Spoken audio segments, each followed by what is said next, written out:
Hello বন্ধুরা, সবাই কেমন আছো? মৌহা ঘরকন্যায় তোমাদের সবাইকে স্বাগত।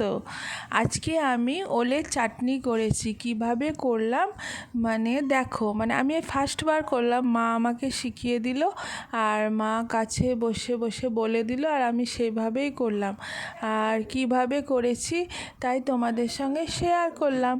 ওলটাকে প্রথমে সিদ্ধ করে নিয়েছিলাম, তারপরে কাঁচা লঙ্কা, রসুন, তার মধ্যে ধনেপাতা, লবণ, চিনি, সর্ষের তেল সবকে দিয়ে বাটিতে সব দিয়ে মিশে ঘুরিয়ে নিতে হবে, পেস্ট করে নিতে হবে একবার ঘুরিয়ে।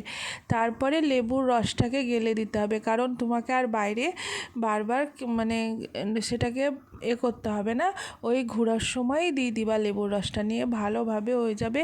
একবার টেস্ট করে নিবা লবণটা ঠিক হয়েছে নাকি, তারপরে লেবু যদি কম পড়ে আবার দিয়ে দিবে, তারপরে দেখবা।